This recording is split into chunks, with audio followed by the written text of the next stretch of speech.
So the first random bit I want to talk about today is about experiential learning and how altered states of consciousness, such as mania, are sort of like experiential learning experiences.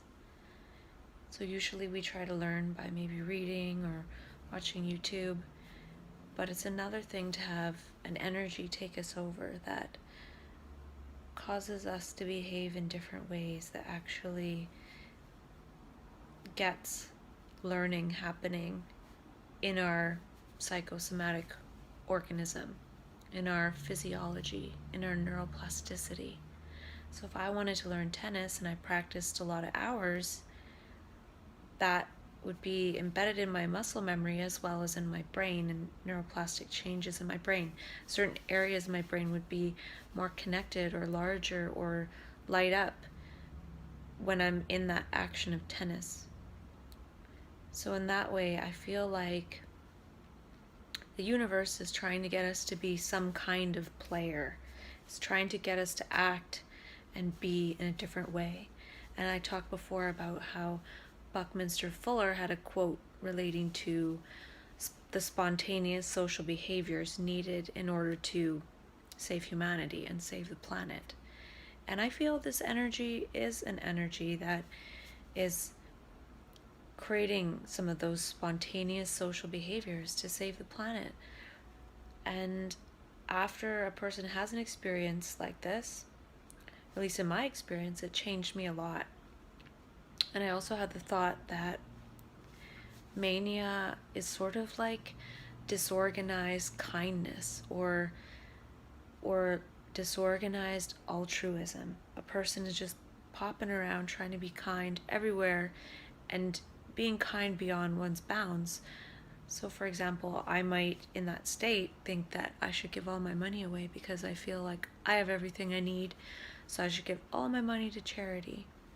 And while that's really wonderful and kind of me, it is not going to help me function on a daily basis because I'll have no money to function. So society's not structured the way that a person in mania feels it is. It feels like society runs on kindness and giving and sharing and love. And that actually might be the underlying fabric of reality and how reality works naturally. That's how we're naturally programmed from birth, is to connect and to be kind to each other and to care, just like the mother is programmed to care for her infant. And the infant is programmed to respond. So I feel like in that state, that altered state called mania or maybe magic or mystery, a person feels like they understand those underlying fundamental laws of reality. And they are the laws of reality, but they're written over by our clever human programs. And so I also thought of this idea of how mania is kind of like it's kindness and wonderful and lovely, but at a certain point it becomes altruistic anxiety. It feels like one has so much to give and doesn't know how to give it. And so it's almost like we implode because we just don't know how to be in that state all the time. And perhaps because that state isn't the way society's designed, it's a state. We feel like we get to that state and it's like an infinite state and it's a timeless state. So it feels like that's how it always is and that's how it always has been. And that's just the way the world works. But once reconnected to consensus reality, we realize, well, that's not the way it works. But that state exists in a place beyond time. It's always everywhere, ever present, omnipotent. It's something to do with the quantum hologram, and it's like the underlying fabric. But since that isn't how it is all the time, we feel it just when we're in that state, which feels like a timeless state. But I still feel that that state wants to unfold and inform the material, linear everyday reality. So there's something to be harvested from that state. And usually a person in that state, it's too much energy. There's way too much energy in that state. And I've talked in another video how it's like a person goes around dissipating all the energy until they crash. And they usually crash lower than the baseline. But it's because it's almost like it is that painful to come back to daily reality from that timeless state. And I'm not saying that's true. These are just some ideas and thoughts I had that I wanted to share. Nothing is absolutely true. These are just words to point to that experience that I had and maybe other people have had too. But it's not fact. There's no facts in that state. And I've heard the term positive social contagion. And I feel like a person in that state is a bit of a positive social contagion in that they're being positive and having it mirrored back to them. And I also feel like a person that has fallen flat on their face after a state like that might be able to create themselves as a positive social contagion in daily life, is able to be the physical time-space version of that timeless version of oneself, or of the ultimate a person experienced, and bring that into consensus reality. And it's really, and another idea that I've talked about before is oxytocin experiences. So oxytocin is more about bonding and social relationships and giving and sharing and those things that you can't really measure. Like you can't really measure friendship. You can't really measure what a hug does. You can't measure the feeling of a bond between a mother and the child. Yet these are things that are just so innately programmed into us. It's like the immeasurable is programmed right into us. And we're so focused on measuring things. And we lose sight of the fact that the immeasurable is already programmed into our neurology. And it's those things that you can't actually measure that matter. So I really see mania as a state of play, as an invitation to relearn how to play, or not even relearn, because we already know it's forget those things that are put on top of our being that prevents us from playing as adults. We forget how to play. We knew how to play as children. We didn't need to be shown how. And then all the society structures came on us and we forgot how to play. I think another thing this energy is inviting, that we need to just play without motive, without this is the reason you should play.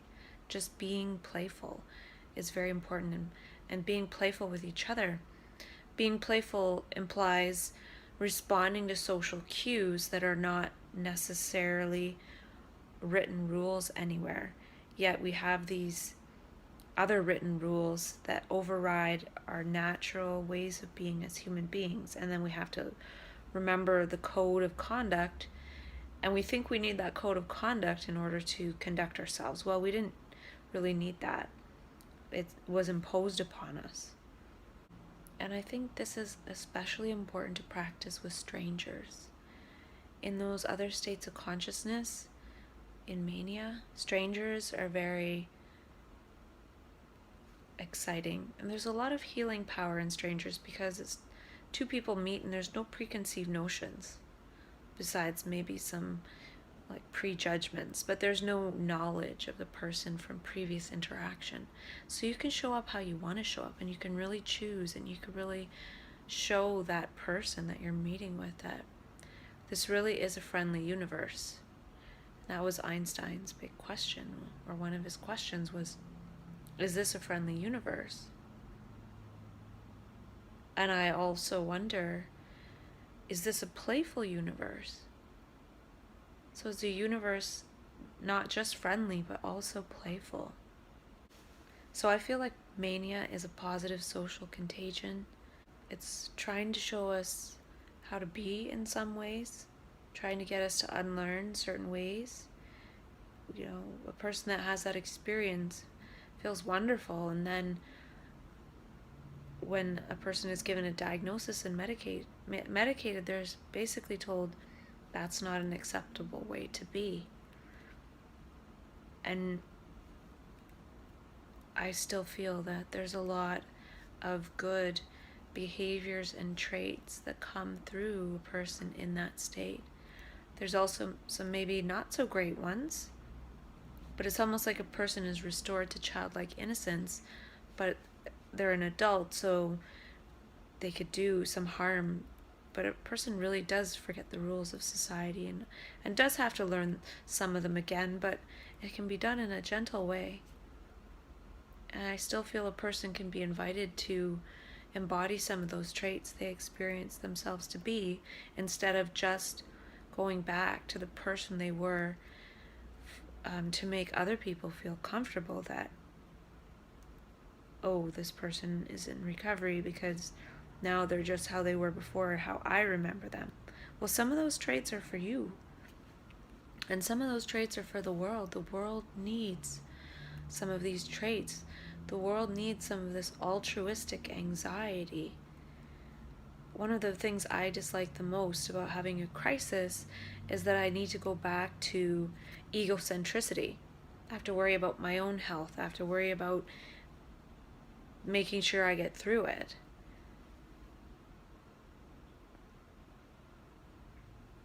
But other than that, like, once I get back to myself to a certain extent, I go back to, I feel, is more of a world-centric outlook. When I think about stuff, it's more about the world. And that's how it was in Mania too. It sort of sparked my world-centric nature. And I think that's really important. And that's something that I wouldn't want to give up. So it really feels like some of these extreme states of consciousness, such as mania, ignite a sort of inner alchemy. So there's different biochemistry going on in the body and different behavior happening, which creates different neuroplastic changes that change a person to some extent. And I think there's a lot of changes that are towards something meaningful. So it's like an inner alchemy. It's an inner process. It's a transformation. It's a renewal, as some people have called it. And to me, it's almost like,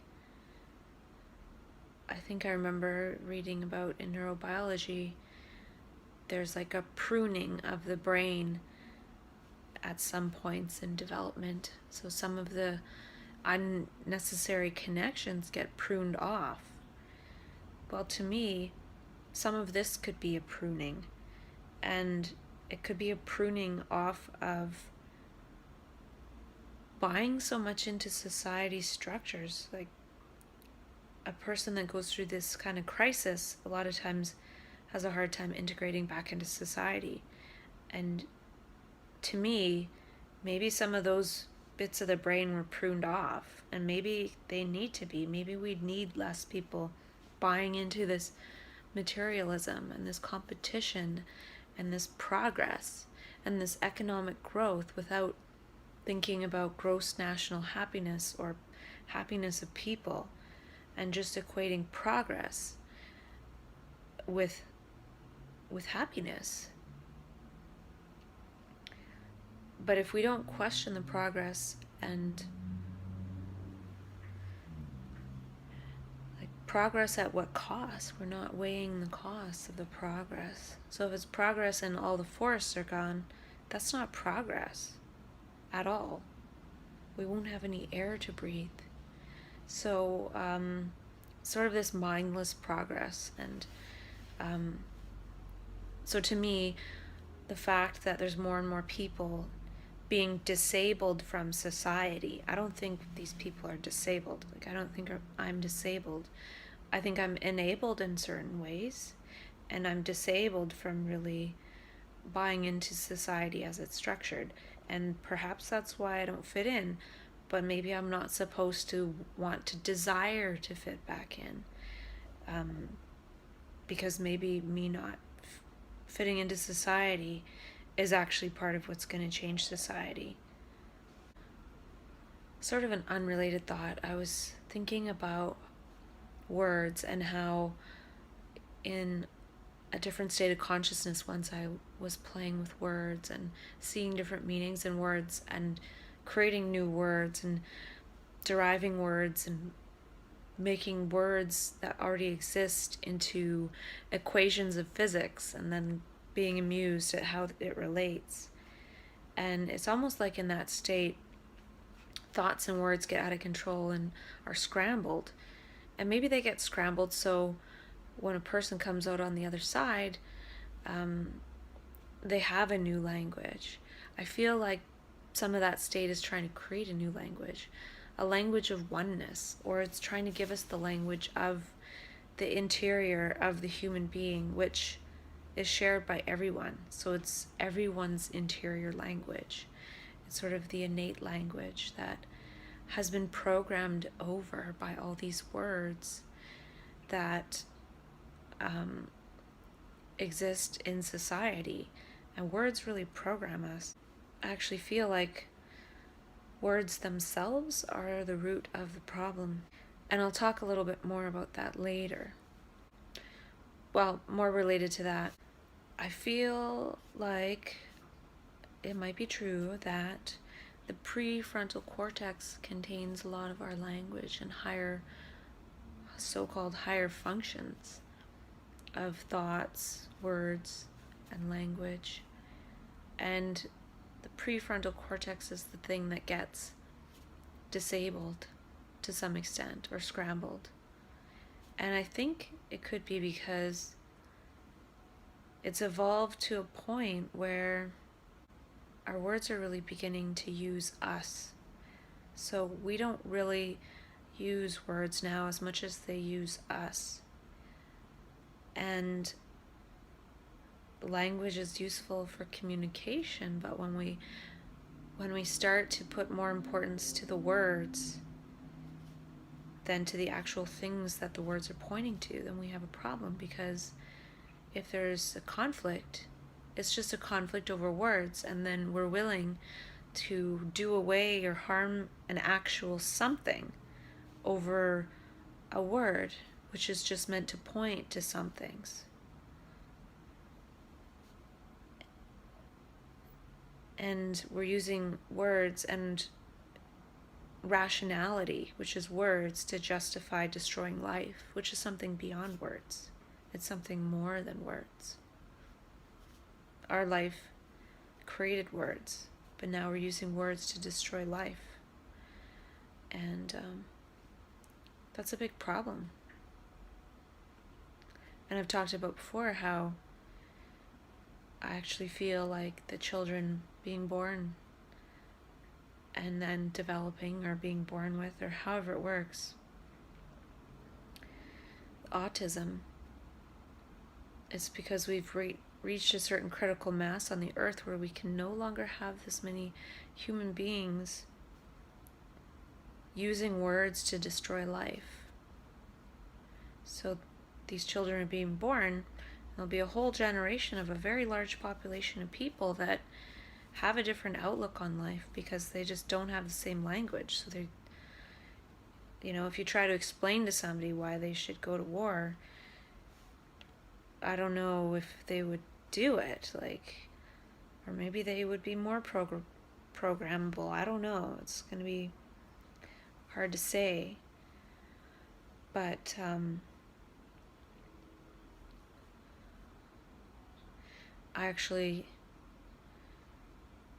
I had this sense about something related to that, but I can't remember it right now. Even the stories and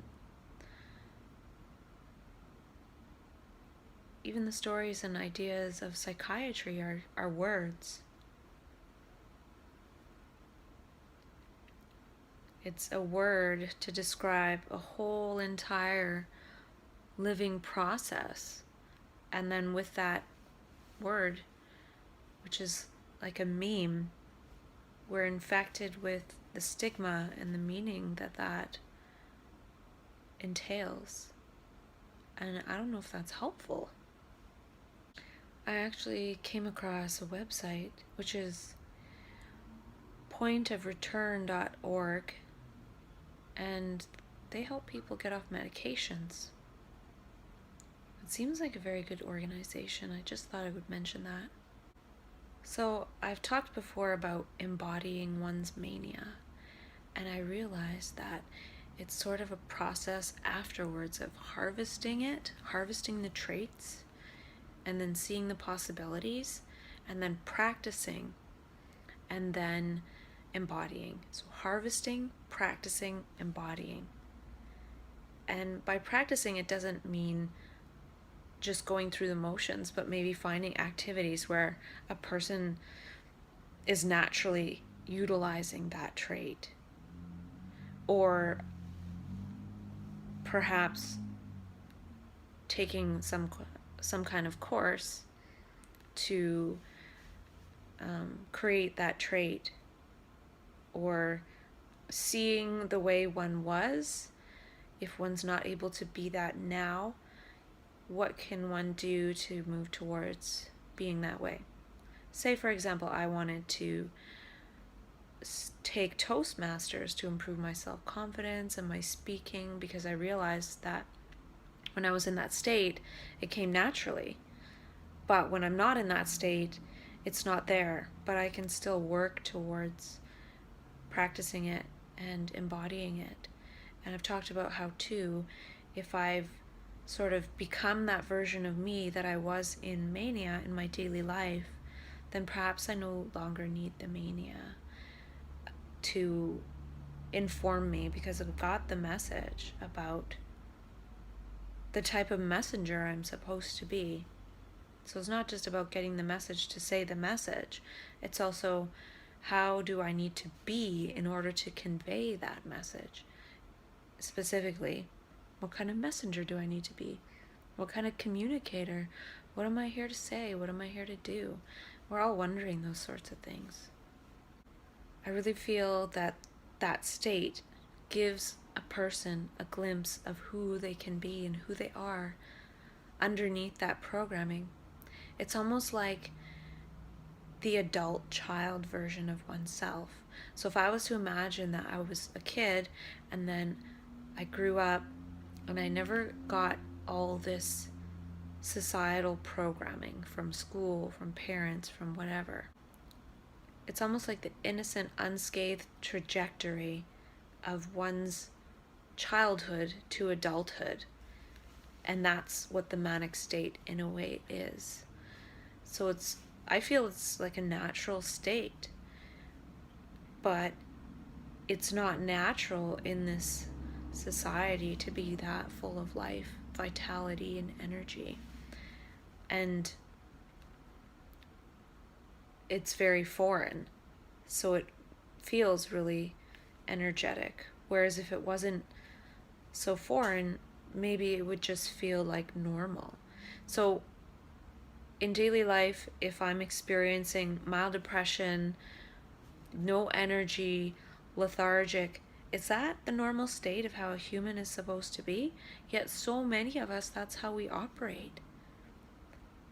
So what I'm saying is, a person in mania might not seem really that abnormal and overly happy and energetic. That might be the normal state of humanity, but since everyone else is kind of dulled out, a person in mania seems abnormal because everyone else is actually abnormal in that they're not experiencing the vitality and the joy of being a human being. And if everyone was in that joy, Nobody would have to be in extreme joy.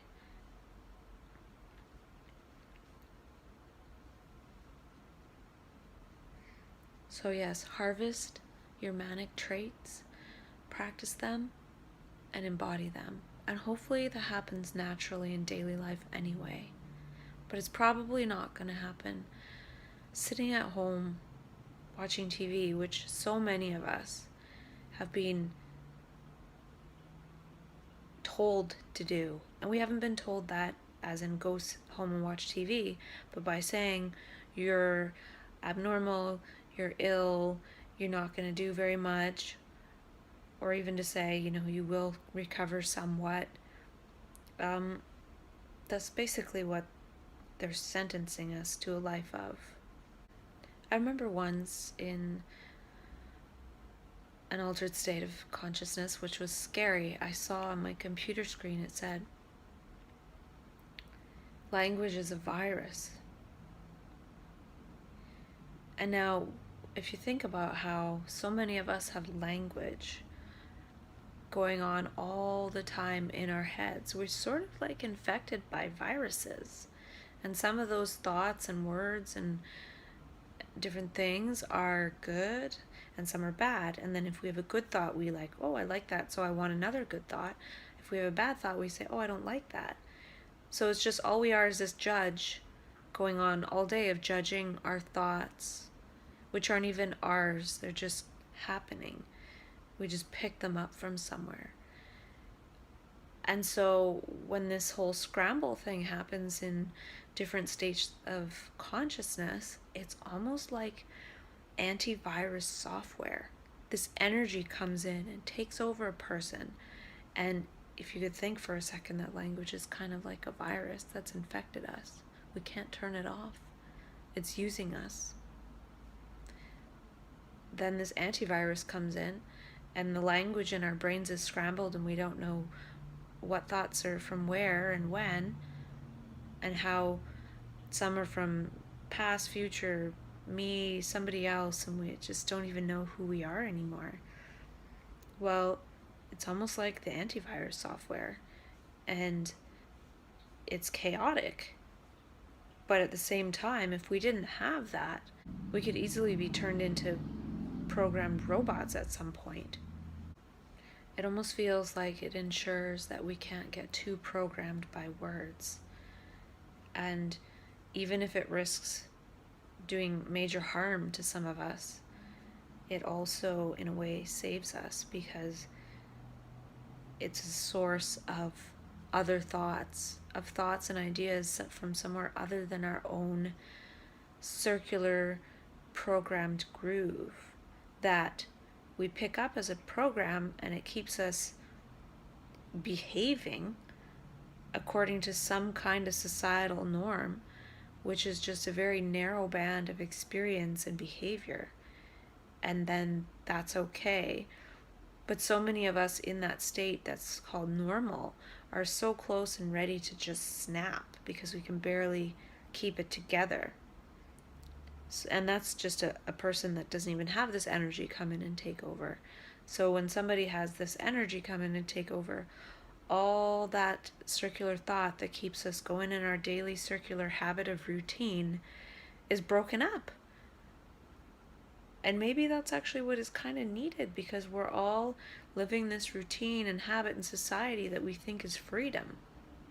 But it's kind of just like a decorated prison cell. And we just keep doing it. We don't really think that we can do any differently. We think, oh, add a few positive thoughts and life will be better, and we can just keep doing the same old shitty thing. Well, when something like an altered state comes in, that energy, we don't have a choice but to change and do things differently and experiment and play and be chaotic and be disorganized. And I'm not saying that's wonderful. It's not. I'm just talking about it that it could be from a different level. Instead of looking at it as like a personal crisis or illness, I think there's an overarching significance to it that has probably been talked about in lots of different places. I just haven't really seen it myself. But I'm just having conversation as if I would to a friend, and talking about it because it's very interesting. I see the evolutionary significance of it, not just from the whole spiritual emergency or emergence paradigm where that sounds kind of wonderful, like we're becoming spiritual beings, but I also feel like it's evolutionary in protecting us from our own self-destruction, even though these states seem like self-destruction, as in someone's destroying themselves bad, but it's destroying the ego, it's destroying the ego structure, which has become largely unhealthy. I feel like psychosis, mania, I haven't used that word much in this, but it ensures complexity. It ensures complexity of humans, of humanity, and we're moving towards being more and more complex. Perhaps because now there's certain societies that are affluent enough to be able to consider these things, like, for example, like changing one's gender. I think that's an example of complexity. We're not all meant to be the same, man, woman, grow up, have children. Maybe that was like the original story that we still all buy into. And maybe that was actually true when that was written. That was absolutely true. But evolution or creation moves towards complexity. And if you think about more and more people, whether there's more percentage of people who are of different sexualities, or if more people are just being more comfortable to come out with theirs, I feel like right now the world could use 90% of men being gay. First of all, they're not going to rape women, which is a huge travesty. And not as many of them are going to want to procreate and have children. And there's way too many people on the planet. So I think gay men are actually a godsend, personally. And even women that get together, maybe not as many of them will have children. The world needs less children. And so more and more people that are of that orientation to not have children are actually good in that way. So what I'm saying is, to me, it's somewhat evolutionary. It could be also to protect women, because there's just so many horrific things. And also to have less population on the planet. Now that's just, who knows if that's true, right? Like, how are you ever going to prove that? You can't prove that, and I'm not saying it's true. I'm just saying that instead of hating complexity, see that it's necessary, and it only makes sense. Like, if we were all the same, every single person, like every man was the same and every woman was the same, like, what would that be? And then, if you have people that are a little bit different and a little bit different, where do you draw the line that, okay, now it's too different and that's not okay? That doesn't exist. It's just dumb. So I actually feel like those altered states of consciousness are the power of creation, because a lot of creative ideas come through those states, and a person will have thoughts that they feel they did not author. And I'm not talking about the scary ones. I'm talking about people having insight and innovation and creativity and different inspiration. And I feel like that's actually a source of some of the new ideas and things that we need in order to help the world. because the circular thoughts that every single person on this planet practically thinks on a daily basis are not going to do the trick. Most people are thinking about their next meal or when they're going to do their laundry. Those aren't world-changing ideas. So if somebody goes into an altered state where all of a sudden they're connected to inspiration, that really should be valued. And if a person is in that powerful state and they're so inspired that they can barely function and they're acting weird, that's just all the more sign that they're authentically in that state. Keep them safe, protect them, allow them to harvest their stuff that it's not even for them, it's for the world, and then help them to heal after basically being struck by lightning in a way. Maybe not one big bolt, but it's just such a flow of energy that it's important to value that. And it makes sense that a person in that state needs the help of others, needs care, needs love, needs attention, needs understanding for that state to actually be utilized properly. Because if you think about it, if a person could go into that state, have all that wonderful insight, and then just come out of it like nothing happened, they could use that for wrong purposes or personal profit, personal gain. Now, if a person goes into that state and then basically it almost destroys them, they have to have some pretty amazing help and support from other people and be connected to others and have others help them in order to bring whatever it was they discovered into reality, because that would be the protective mechanism against it being used wrongly by just one individual for personal gain. Or it just shows the power of that state, that it's almost like whatever it was that person was connected to in that other state, they're trying to bring it into reality. And if they don't get love and care and acceptance and understanding, it's not going to be brought into reality.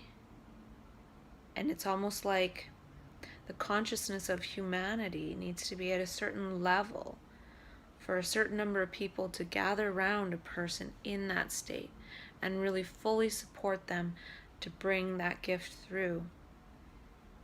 And when that happens, maybe that thing will be created for the benefit and the good of all. Or I've talked about before how maybe numerous of us have had certain visions and thoughts and experiences, and we might have schematics and diagrams on our wall, and this is utopia. Well, if we don't talk to each other and collaborate, we're not going to be able to create it, because it's just going to be a picture on the wall. And we could look at it and have warm and fuzzy feelings and thoughts and remember that pleasurable state we were in, or think about how wonderful and genius we are that we were able to draw this schematic and we understand it and we see how it works.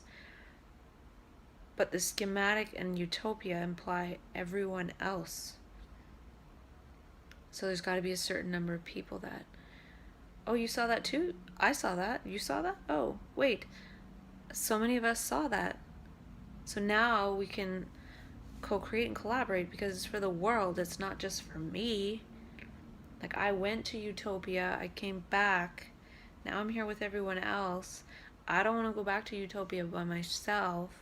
That's why I came back here, right? But we forget that after being medicalized and, told what's wrong and medicated, we forget. We went somewhere, in a way. It was like an inner, outer thing. It's a mystery. It's hard to explain. You can't explain it. You can try. But,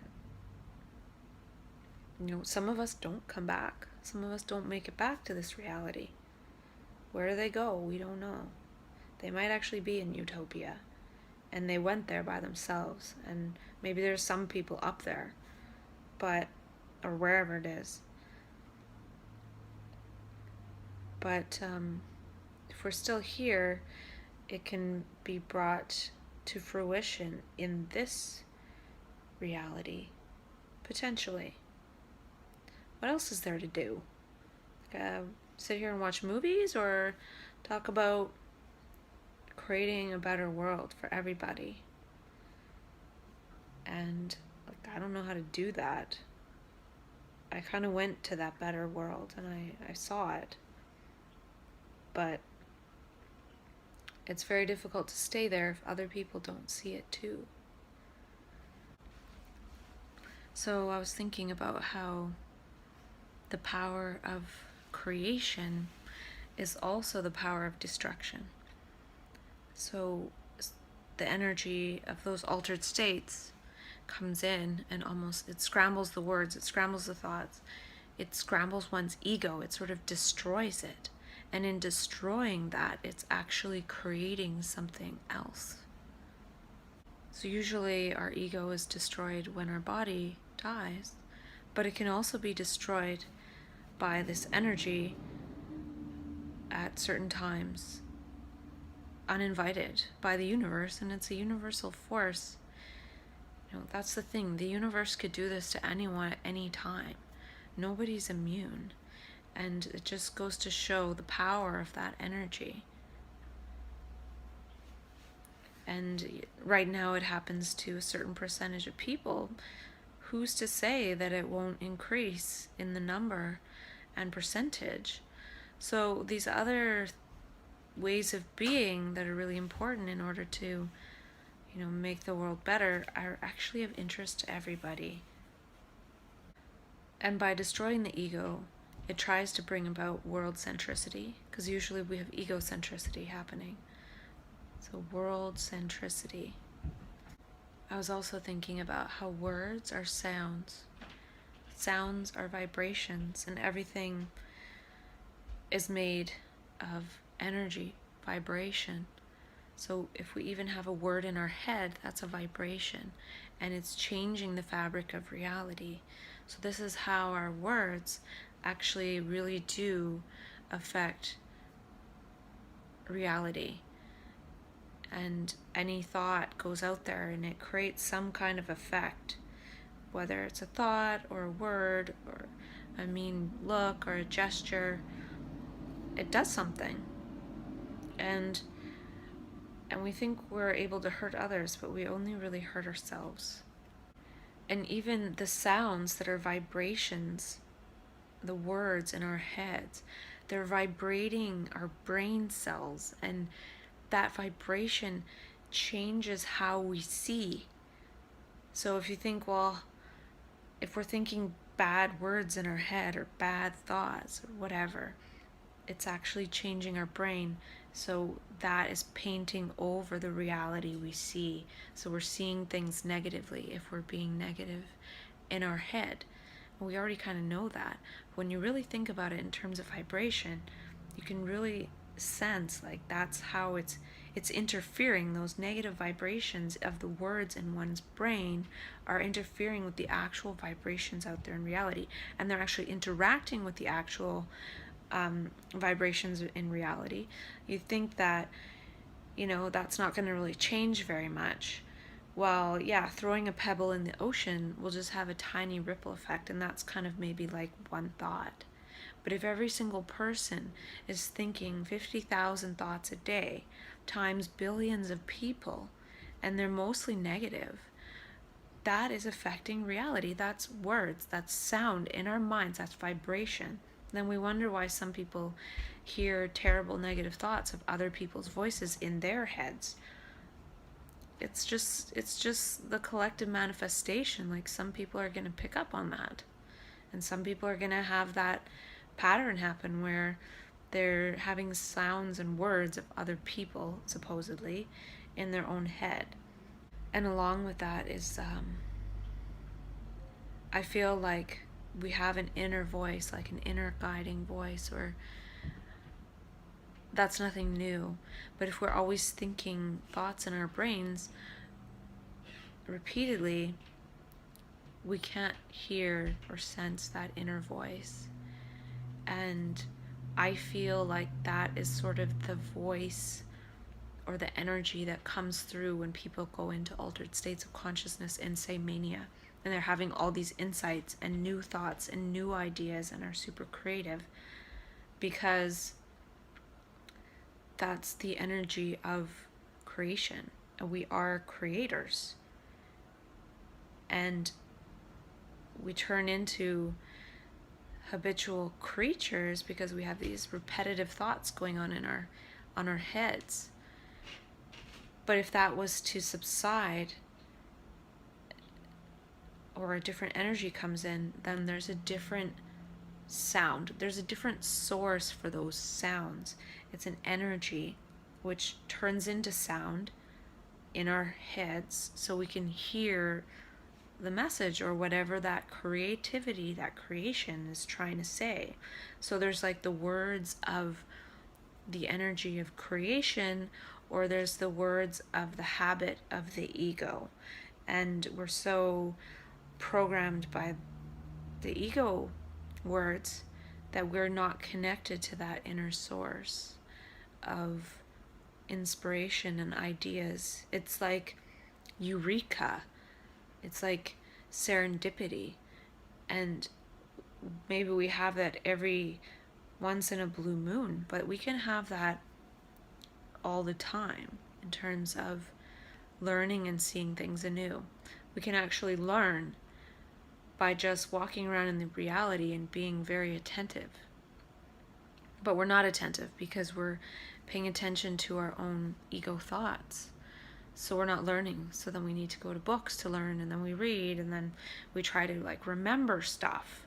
But really, if we're just intensely in the moment and present, our perception will show us what we need each moment. So I may have given the examples if I'm about to leave the house and I realize I realize that I need my keys. Well, that just comes out of the blue. It's almost like something else calculates that, oh, you don't have your keys, and so it pops in my head. But I wasn't thinking about my keys. And that's just a small example. So these sounds, these inner words, these vibrations, these negative thoughts, they're vibrating our brain cells. They're changing our whole biochemistry. These words, these sounds in our brain are literally killing us and each other because they have an effect on our body, mind, organism. They have an effect on the quantum field of reality, on the morphogenetic field. So it feels like quite a jolt when this energy comes in. And all of a sudden we have this creativity, and we have this wonder, and we have this awe. Yet we were born with that. And then it gets painted over. And then when it comes back, it feels like such a jolt, and it feels so foreign, when that's probably actually our natural state. I don't think it's our natural state to be so dull, to be so monotonous, to be so habitual, to just do the same old thing every day and then watch so much TV. So if you think of these altered states of consciousness as some kind of antivirus software coming in to sort of scramble up the ego and scramble up society to some extent, and then almost a test to see how people will respond, if they'll respond compassionately to this, to see that it's a transformation, or if they'll respond how they respond. But basically, giving a person that has this antivirus thing happen within them medication is like turning off a computer in order to solve a virus. Really, we need to do something about the words. The words are the virus, and we know that to some extent, and that's why there's a lot of cognitive behavioral therapy for thoughts. Oh, you change the thoughts a bit, you change the behavior. Well, what about questioning the words themselves? How many of them do we really need? Do we need thoughts happening in our head all the time? We're only limited by our thoughts, which are words. So much of what we do to self-medicate is to calm the words whether it's eating or doing something like bungee jumping or trying to get in the flow state. We're limited by words and by our thoughts.